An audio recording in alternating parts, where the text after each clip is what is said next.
शंकर के शिवलिंग को बनाने के लिए मिट्टी कहाँ की होना चाहिए, किस जगह पर बनाना चाहिए, मिट्टी में कैसा जल मिलाना चाहिए। जब शिवलिंग का निर्माण करें, शंकर के शिवलिंग को जब बनाएं तो सबसे पहले कैसे बनाएं, उस तक का विधान शिव महापुराण में और लिंग पुराण में कहा। महाराज कहा क्यारे की मिट्टी हो, क्यारा मतलब समझिएगा, जिस मिट्टी पर कोई गंदगी ना करी गई हो, ऐसी जगह का कोई भाग मिट्टी का लाए, जहां कोई गंदगी ना करे। शिव महापुराण की कथा करते देखो, पिछले वर्ष के लॉकडाउन से लेकर अभी तक की जो कथाएं आप लोग सुने हैं, उसमें शिवलिंग मट्टी का किस तरह से बनाया जाए और कैसी मट्टी हो, और उसमें पानी कैसा मिलाया जाए, कैसा शिवलिंग तैयार करा जाए, उसका विधान वर्णन नहीं कर पाए, परंतु आज कथा निकली है तो उसको सुन। क्यारे की मिट्टी, क्यारे की मिट्टी मतलब जिस मिट्टी पर कोई गंदगी ना करी गई हो, ऐसी जगह की मिट्टी को लेकर जाए, और मिट्टी को लाने के बाद थोड़ा पानी का सींचन कर दें, अर्थात घर में लाएं तो उससे पहले मिट्टी को पवित्र करें। अपने घर में गंगा जल रखा हो, यमुना जल रखा हो, सरयू जी का जल रखा हो, उससे मिट्टी का सींचन कर दें। मान लो अगर ये जल नहीं भी है तो जल के अंदर थोड़ा सा इत्र डालकर मिट्टी का सींचन। अगर इत्र भी नहीं है तो जल के अंदर थोड़ा सा दूध डालकर मिट्टी का सींचन। दूध भी नहीं है तो एक बेलपत्री जल के अंदर डालकर उस पानी का सींचन। बेलपत्र भी नहीं है, पीपल का पत्ता डालकर उसका सींचन कर दो। पर मिट्टी पर घर में लाते से ये नहीं कि मिट्टी आज लाए और तुमको शिवलिंग कल बनाना है, तो मिट्टी अगर एक दिन पहले लाए हो, 2 दिन पहले लाए हो, 4 दिन पहले लाए हो, तो उसी दिन जल का सींचन होना चाहिए। ये नहीं कि जिस दिन बनाएंगे उस दिन सींचन। मिट्टी पर पानी का छींटा, सींचन भले ज्यादा मत डालो, पर छींटा तो उस दिन लगा देना चाहिए जिस दिन घर में मिट्टी लेकर। फिर भले तुम शिवलिंग 15 दिन बाद बनाओ, 8 दिन बाद बनाओ, 10 दिन बाद बनाओ, 3 दिन बाद बनाओ, पर उस समय पर मिट्टी का सींचन उस समय हो जाए।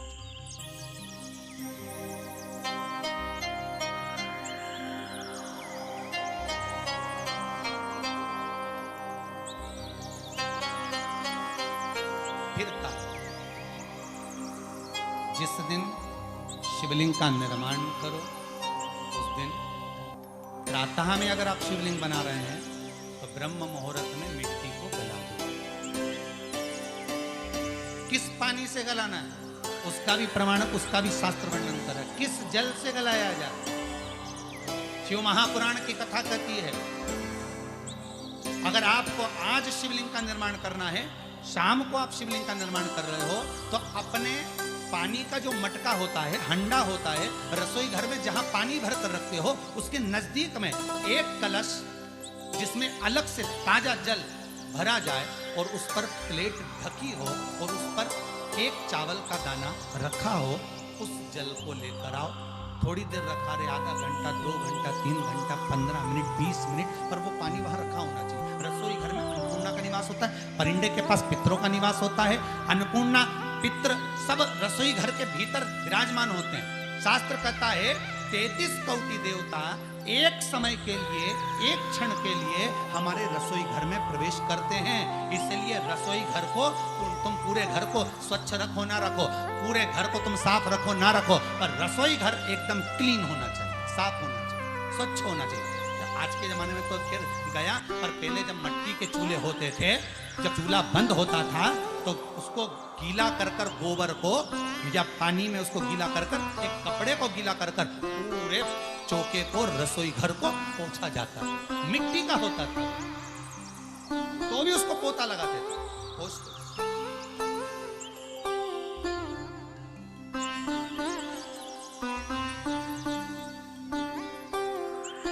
तो पहला क्रम है पार्थिव शिवलिंग का निर्माण। सावन के महीने में अगर आप शिवलिंग बनाते हैं, सोमवार को शिवलिंग बनाते हैं, तो नियम ध्यान रखिए, हमारा लिंग पुराण से है, उसका नियम ध्यान रखिए। क्या करना है, मिट्टी को लाना है, जल का छींटा देना, छींटा जरूर देना, घर में लेकर आए और जल का छींटा होना जरूरी है। 2 दिन तक 3 दिन तक मिट्टी रखी हुई है, और उसके बाद अगर आपने पानी का छींटा नहीं दिया है और आपने डायरेक्ट मिट्टी को गला दिया और उसके बाद बनाया, तो उसका कोई प्रमाण नहीं। जल का छींटा अवश्य। फिर उसको रख दें, 15 दिन बाद बनाओ, 4 दिन बाद बनाओ, 3 दिन बाद बनाओ, 2 दिन बाद बनाओ। शिवलिंग जब बनाओ तब उस मिट्टी को, जो कलश आपने रसोई घर में रखा है चावल का दाना रखकर प्लेट के ऊपर, अर्थात उस कलश का जल उस मिट्टी में थोड़ा सा डालिए। क्यों डाला जाता है उसका भी भाव वर्णन किया है। अब भविष्य पुराण, स्कंद पुराण और अग्नि पुराण, इन तीनों से ले लिया गया। वर्णन किया गया, जब उस कलश का जल हम डालते हैं तो उस कलश में पितरों का भाव आ जाता है, अन्नपूर्णा का भाव आ जाता है, घर में लक्ष्मी का भाव आ जाता है, संपदा का भाव आ जाता है। पूरे 24 घंटे के अंदर एक क्षण के लिए रसोई घर में 33 कोटि देवता आते हैं, तो वो देवता का सारा भाव उस कलश के अंदर आ जाता है। और वो जल जब हम उस मिट्टी में मिलाते हैं तो गंगा, यमुना, सरयू, सरस्वती, ये 33 कोटि देवता में, तो इन सब का आनंद उस जल में आ जाता है। और वो जल जब हम मिट्टी में मिलाते हैं तो मिट्टी पवित्र हो जाती है, स्वयं कैलाश अधिपति को स्वीकार करने के लायक हो जाती है, निर्मित करने के लायक।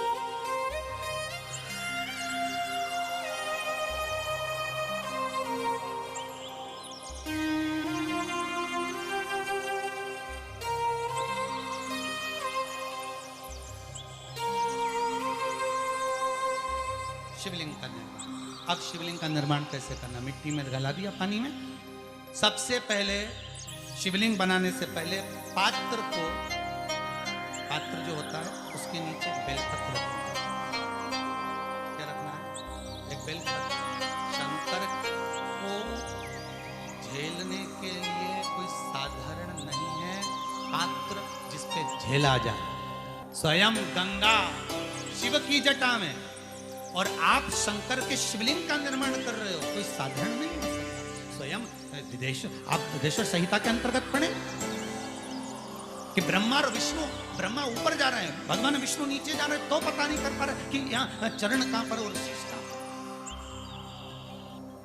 उसको जान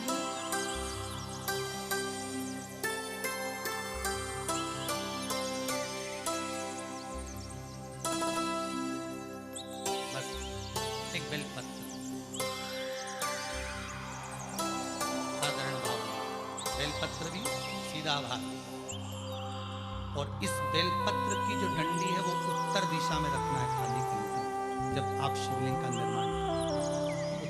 इसके ऊपर जो गलाई हुई मिट्टी है वो डाल दीजिए, और डालने के बाद सबसे पहले शिवलिंग का स्वरूप बनाना। सबसे पहले नीचे की जलाधारी नहीं, क्या बनाना है? शिवलिंग का स्वरूप बनाने के बाद उसी शिवलिंग के पास में और मिट्टी डाल लीजिए, फिर जलाधारी का निर्माण।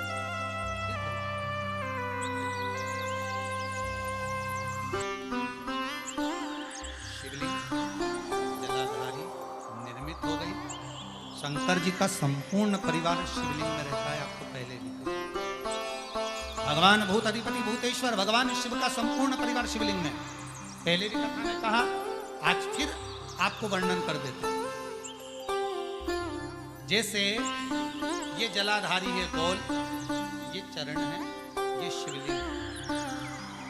ये जो गोल भाग है जहां पर भगवान शंकर का शिवलिंग रखा है, ये पार्वती जी का हस्त कमल। जहां से पानी नीचे गिर रहा है, इसके राइट भाग में श्री गणेश जी का स्थान, लेफ्ट भाग में श्री कार्तिकेय जी का स्थान। बीच में जो एक मोटी सी लाइन होती है जलाधारी में है, वो पार्वती जी के सुंदर पुत्री अशोक सुंदरी का स्थान। शंकर जी के ऊपर तिकोनी रखी रहती है, उसके ऊपर से जो जल बूंद बूंद नीचे गिरता है, ये जो पानी बूंद बूंद नीचे गिरता है, या आप कलश से जल चढ़ाते हो या आप संगी से जल चढ़ाते हो, तो ये जो पानी गिर रहा है, ये शंकर भगवान की 5 पुत्रियां, जया, विषहरा, शामरी बारी, दौतली और देव, ये शंकर जी की 5 बेटी, 5 पुत्री।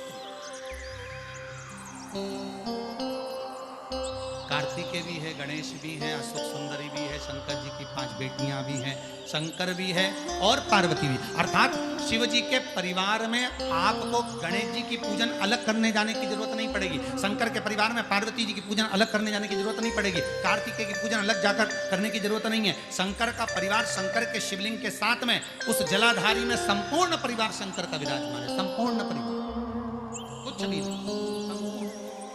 और पूरा परिवार है महाराज। फिर वही बात आई, ध्यान दीजिएगा, जिस व्यक्ति को नींद ना आवे, रात्रि को सोते समय टेबलेट खाने की जरूरत नहीं, शंकर भगवान की 5 पुत्रियों का नाम लीजिए। जया, हाथ में जल लो, पलंग पर बैठो, जल हाथ में लिया, जया आचमन कर लो, विषहरा आचमन कर लो, चामली बारी आचमन कर लो, दौतली आचमन कर लो, और देव आचमन कर लो। ये शंकर की जो 5 पुत्रियां हैं, ये ऐसी पुत्रियां हैं जो निंद्रा देवी को लेकर आती हैं और हमें विश्राम का आनंद सुख प्रदान करती हैं, हमारे नैनों पर विराजमान।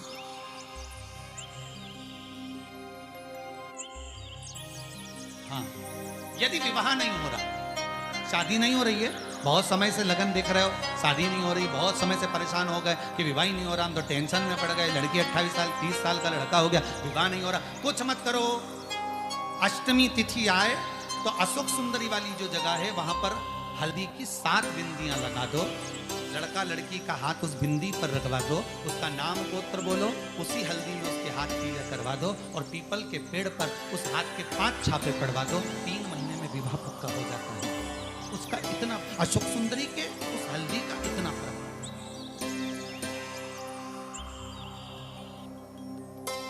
3 माह के अंतर्गत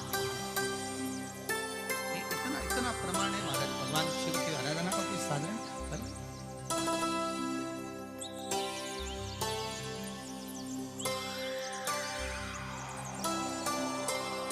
निर्मित करा शिव। एक बार सब जितने भी टीवी पर बैठे हैं, सम्मुख में कथा सुन रहे हैं, फेसबुक यूट्यूब पर सुन रहे हैं, एक बार साथ में समझें वापिस निर्माण को, शिवलिंग के निर्माण को। मिट्टी लाए, स्वच्छ जगह की, जल का छींटा दिया, रखा। जब शिवलिंग बनाया तो 1 कलश पानी पहले से 2 घंटा, आधा घंटा, 15 मिनट, 20 मिनट पहले उसको रख दिया, उसी पानी से उसको गीला करा। गीला करने के बाद उसका निर्माण सबसे पहले बेलपत्री, बेलपत्री के ऊपर मिट्टी, मिट्टी के ऊपर रखकर शिवलिंग का निर्माण, फिर जलाधारी पर, जलाधारी का निर्माण और शिवलिंग का निर्माण पूर्ण होने के बाद में फिर बाबा का सुंदर भाव से आप श्रृंगार करें, अभिषेक करें, पूजन करें। और एक बात याद रखना, पार्थिव शिवलिंग का अगर निर्माण करा है तो आपको वो पार्थिव शिवलिंग को रात्रि होने से पहले विसर्जन होना जरूरी है। हाँ, अगर कोई शिवरात्रि का दिन है तो फिर आप पूरी रात रख सकते हो, हरतालिका तीज का दिन है पूरी रात रख सकते हो, बड़ी तीज है, छोटी तीज है, आप शिवलिंग बनाए हो तो आप पूरी रात रख सकते हो, विशेष कोई उत्सव है, श्रावण का महीना है, पूरी रात रख सकते हो। पर बाकी के समय अगर आप शिवलिंग का निर्माण करें तो उसको सूर्यास्त होने के पहले आप उसको नदी में, जल में, जलाशय में विसर्जन। और ध्यान दीजिएगा, विसर्जन करते समय जब आप विसर्जन करें, पानी में अपने पात्र को, शिवलिंग को जब छोड़ें, उस समय पर ध्यान दीजिएगा कि शिवलिंग की जो जल की धार है, जिसका उत्तर की ओर जो जल की धार होती है, विसर्जन करते समय वो जल की धार अर्थात वो उत्तर का भाग हमारी ओर होना चाहिए, और थाली इस तरह से पकड़ें कि वो भाग हमको जब डालें तो वो भाग हमको दिखे, थोड़ा सा नजर आए पानी में डालते समय, और जब वो थोड़ा भाग दिखता रहे, और जिसलिए आपने शिवलिंग बनाया, जिस कामना से आपने शिवलिंग बनाया है, वो कामना उस भाग को पानी में देखते देखते बोल दीजिए, वो कामना पूर्ण हो जाती है। इसको कहते हैं पार्थिव शिवलिंग का निर्माण करना और उसकी आराधना, उसकी आराधना। कई लोग करते हैं, बना भी लेते हैं, पूजन भी करते हैं, और कई बार कहते हैं हमारा काम नहीं।